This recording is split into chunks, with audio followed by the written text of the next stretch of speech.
There's a chance this video might cut off when a timer rings that I need to check something in the kitchen. I hope not. This is going to become like a real life episode of the hilarious comedy YouTube series Henry's Kitchen. I don't know if you all have seen that, but it is so funny, from the comedian Henry Phillips. He also does the hilarious series Highwayman. He is a funny sense of humor. My goodness. Gee golly gee whiz. My grandpa's favorite swear word was good golly. No, gee golly. Gee golly, Mikey. I'm still traumatized by hearing him say that. We were a proper household. That was unacceptable. But he had a temper. Just kidding. But I think we last looked at these. If you're just joining us on this channel now, this channel is insane and makes no sense. It's just somebody filming his bookcase. Over time, you get the details of what sounds like a very odd life. But there are cats. It's like, it just doesn't look right yet. We got all this free chicken at work after this big food drive. But I don't know how to cook. My friend Dakota that I hiked across the country is now aware of this BookTube channel and subscribes. So I'm like, that's funny. Hey Dakota, what's up, man? Call me. That guy right there. And that's me. I keep the hike alive. For me, the hike across the country was like, it was like an event that I like lived. Well, yeah, obviously, but I feel compelled to document it. I mean, I wrote a 500-page, 7-episode miniseries about it. But whatever. Let's look at some nonfiction. Why? Why does this channel exist? I don't know. Why are there other channels like this channel? That's crazy. And I've been watching some of them, and I'm like, I'm engaged. It's interesting. My kiddos. Okay, let's take some more nonfiction off this case here. This bookcase used to belong to my parents. I bet this once held all Mormon books. I remember being so frustrated as a kid trying to find books to read. Sometimes I'm like, all these books are Mormon. Sometimes there'd be weird ones among them. Like I read this one called The Fate of the Persecutors of Joseph Smith. And it was all like in Mormon folklore about what happened to the people that killed Joseph Smith. And like a curse befell them. Or they were just violent people that met the usual violent end. Let's look at these.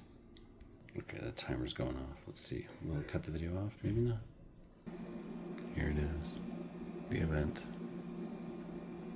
The dead flesh of avian beings attaining a final form. Alright. What's up, Prisma?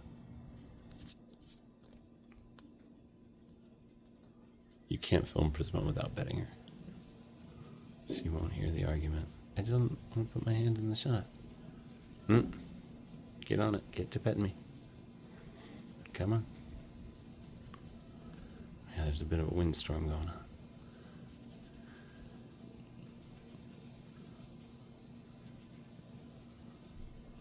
on. There's a greater zero chance that a wind event could destroy the building I'm in. We're literally in this giant wind tunnel. I have a lyric in a song, and now in your box, in your tunnel of wind. What's up? Prisma's such a cool cat. That's nonfiction right there. Prisma's awesomeness. I ain't making that up. Or Squirrel's cuteness. These things are established facts like geology. Oh yeah. Of course, even cinema verite is very selective, right? Don't look back. What doesn't the camera show? What's the arrangement of things imply? That's cool. Once you just embrace subjectivity. And, ow, okay. Using you as a prop. Can't you appreciate that? Stop it. You won't bite me. If a windstorm were to take this place out, I'd be sad because the cats might get hurt. But, and the neighbors. So myself. When you get to be my age, living has become sort of a habit, as Charlie Chaplin kind of said in Limelight. There was like a year or two of just binging all the Charlie Chaplin movies. There was this huge festival here in Albuquerque where you could see them at the historic Chemo Theater. Little Bobby Darnell died at 5 years old back in the 50s. I've written about it quite a bit. The place blew up. That's good, kitty. Let's see what we have here. I believe this might be a recent Freebox acquisition, but if y'all watch even like a couple of my videos, you know that I'm a sucker for anything pulpy, saturated colors. Like, I love the book as object. You know, it's pretty cool. Everything is ephemeral, but I think a part of the art is the packaging of it, the accidental stuff, collaborations with its condition, you know. This book looks cool too, The Uprooted. Pulitzer Prize-winning historian probes the deep human significance of the great migrations that created America. Oh, hey, that's a theme I love. That's really cool. Okay. You know, I mean, I've found it impossible to write about the West without writing about colonization and imperialism and land use and water rights and all this. I mean, there's just like a lot of big topics that are tied up and living out here. The atomic future, the invention of humanity's off switch. Oh, just right over there. Yeah, some of my ancestors were part of the so-called Great Migration of Puritans in the 1630s, 15,000 Puritans. They came over. Some others came over with the Dutch, with this guy, Thomas Hooker, who was like a founder of Connecticut. And they came on a ship called the Griffin. So I like to say my ancestors came to America on a Griffin with a hooker.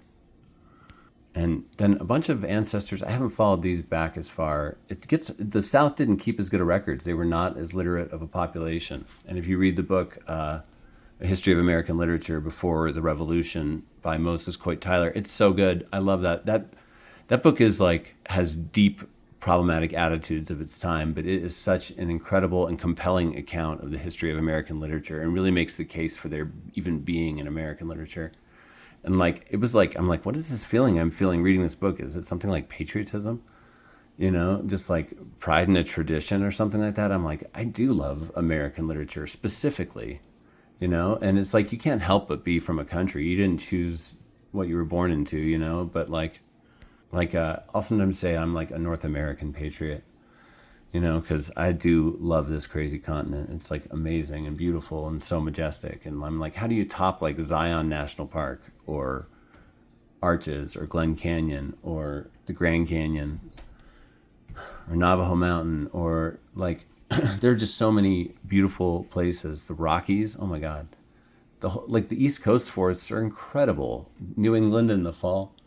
I mean, I don't know. That's, wow. I've hitchhiked and traveled pretty much all over North America in my youth before children settled me down. The giant 2-volume work I've been working on is my 60-chapter experimental autobiography, Shadows of Clouds on the Mountains, book 1 of 2, which will be done this year once I do 7 more interviews for this last chapter. I have to interview Squirrel for every chapter. I decided to add that because that's my philosophy. This quote from Emerson. No one else has ever added cat can't commentary. I already have a frame device. Nice. Remember the anthology section? Remember when we looked at these books? Wow, that was so great. You were like watching it, and I had already filmed it and lived it and was posting it. So we were having these totally different experiences, but it was cool. Memories. In a very real way, YouTube allows people to like be more aware of people's lives in the same way that like memoir does. That's why I've never been wholeheartedly anti-social media. I think social media is like an insane, fascinating experiment. I've always said, like, I wish everyone had an autobiography, because everybody that I know that has a memoir or an autobiography of some sort that I've read, I've like felt like I had so much more understanding of them and their life and who they were and saw them in such a bigger way. And I have like 20 friends at least whose memoirs I've read. And that's kind of a cool thing when you hang out with nerdy writer types. My friend Ty and I have kind of written our memoirs in tandem, but his is getting published this coming February. It's called Nuclear Family by Ty Bannerman. And it's crazy. His family goes all the way back to the origins of nuclear Los Alamos and involved in the McCarthy trials and everything. It's crazy. He talks about how the bomb affected his family and then by extension, how it affects everyone. But I'd always meant to finish my book at the same time as his so that we could like do some dual promotional stuff, but I'm lagging.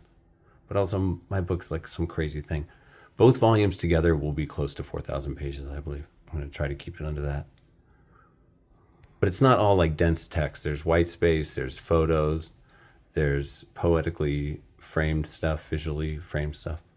think it'll be a very friendly text and yet a feat for readers, that they'll talk about. But like scope really is a wonderful cheat for writers, because when you write like a giant book, pretty much every giant book I've ever read, I like kind of liked and felt connected to afterward, because you just invest so much time. Except 1Q84 by Murakami. I eventually came to think like, yeah, even that one's all right. But I didn't love it. I was once again yelling at a piece of media, stop being so subtle. I love that Billy Wilder quote, if you're going to be subtle, at least be obvious about it. It's my kind of subtle. Who cares if you put some like symbolically amazing thing into a work if nobody has any awareness of it whatsoever? And the word count of each sentence is the same as no one knows. So it doesn't matter. It's like it's not even there. Except for a little additionally built-in symmetry. Mention it somewhere. Find some way. Be clever. Like My Struggle by Knausgaard. If you read all 6 volumes of My Struggle, you'll be like, Knausgaard, we're pals, man. Let's go have a drink. And I will beg you to tell me less detail about your life than you put into your books.